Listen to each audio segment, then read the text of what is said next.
UP board के परीक्षार्थियों के लिए अंतिम समय में क्या तैयार करना है, कैसे जो है पेपर का भय दूर करना है अपने मन से, उसके लिए सबसे ज़्यादा आवश्यक है कि सबसे पहले हम ये देखें कि प्रश्न पत्र में क्या आ रहा है। तो प्रश्न पत्र में क्या आ रहा है इसका एक संक्षिप्त विवरण जो है हमने बना रखा है, तो आप ध्यानपूर्वक पेपर में क्या है इसको देखें। तो ये पूरा प्रश्न पत्र आपका दो खंडों में विभाजित होगा। एक पहला खंड होगा जिसको हम खंड का कहते हैं, जिसमें गद्य और काव्य होगा। दूसरा खंड जिसमें अनिवार्य संस्कृत होगी। तो आइए हम पहले खंड के बारे में देखते हैं कि पहले खंड में हमारे प्रश्न पत्र में क्या क्या चीजें होंगी। तो पहला खंड हमारा गद्य और काव्य का होता है, जिसमें गद्य में गद्य होता है और कहानी होती है, काव्य में काव्य होता है और खंड काव्य होता है। तो गद्य में हम देखते हैं कि हमारा गद्य जो है वो निम्नलिखित भागों को लेकर के बना होता है। जैसे पहला जो मैटर आता है हमारे गद्य से, वो होता है गद्य साहित्य का इतिहास, जिसमें प्रमुख चीजें होती है कि हमें काल विभाजन की जानकारी होनी चाहिए। काल विभाजन और उस काल के जो प्रमुख प्रवर्तक लेखक हैं, उन लेखकों की रचनाएं, रचना का नाम दिया गया होगा और कौन से उसके लेखक हैं ये हमें बताना होगा, या फिर किसी लेखक का नाम दिया होगा, उनकी किसी एक रचना को बताने के लिए कहा गया होगा।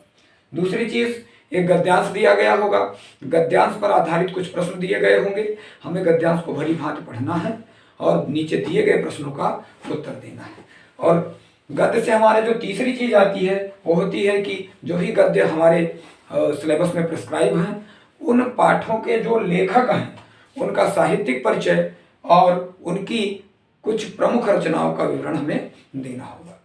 और उसके अतिरिक्त आ जाते हैं हम कहानी पर, जो गद्य का कहानी वाला भाग होता है। उस भाग में जो हमारी कहानी होती है, 3 कहानियां लगभग प्रिस्क्राइब है इसमें।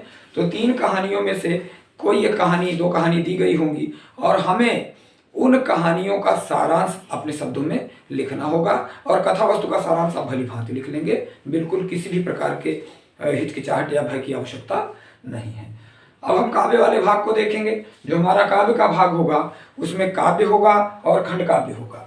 कुछ पाठ होंगे, कुछ काव्य के हमारे चैप्टर्स पाठ होंगे, जो कि जिनमें से जो काव्य का हमारा पोर्शन होगा, भाग होगा, उसमें से हम देखेंगे कि हिंदी काव्य साहित्य का इतिहास, जिसका कि हमें काल विभाजन जानना होगा, और उसके जो प्रमुख प्रवर्तक कवि हैं और उनकी प्रमुख रचनाएं हैं, उन रचनाओं को हमें लिखना होगा। जैसा कि बहुविकल्पीय प्रश्न होंगे इससे संबंधित, और बहुविकल्पीय प्रश्नों में से हमें उसमें से चूज करना है, उत्तर देना है।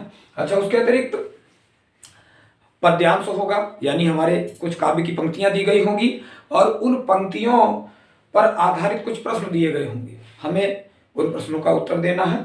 उसके साथ ही तीसरी चीज जो काव्य वाले पोर्शन से आनी है, वो आनी है कवि का साहित्यिक परिचय एवं रचनाएं, यानी प्रमुख जो कवि होंगे हमारे, किसी 1-2 कवि का नाम दिया गया होगा और उनका साहित्यिक परिचय और उनकी प्रमुख कृतियों के बारे में लिखना होगा। आइए देखते हैं तीसरी चीज, खंड काव्य। जो हमारा खंड काव्य होगा, अलग अलग मंडल में, अलग अलग जिले में अलग अलग खंड काव्य निर्धारित हैं। आपके शिक्षक ने आपको ये बताया होगा। तो जो भी खंड काव्य आपके यहाँ निर्धारित है, आपके जिले में, आपके सिलेबस में निर्धारित है, उस खंड काव्य का कथानक आपको याद होना चाहिए, यानी उसकी कथा वस्तु पूरी आपको पता होनी चाहिए। आपको संक्षिप्त में कथा वस्तु लिखने के लिए आएगी, और साथ ही आपको उस खंड काव्य के प्रमुख पात्र, जो भी प्रमुख पात्र होगा, उसका जीवन परिचय भी लिखने के लिए आ सकता है। तो ये हमारा जो है खंड का से संबंधित जो चीजें थी, जो आनी थी, वो विवरण यहाँ पर हमने आपको दिया। आप भली भांति इन चीजों को जान लीजिए। बाकी प्रत्येक का विश्लेषण हम आने वाले वीडियो में करेंगे। और सबसे पहले हम आपके खंड खा, जो कि अनिवार्य संस्कृत है, उसमें से क्या क्या चीजें आती हैं, इसके बारे में आपको एक डिटेल वीडियो भी प्रस्तुत करते हैं। ठीक, धन्यवाद।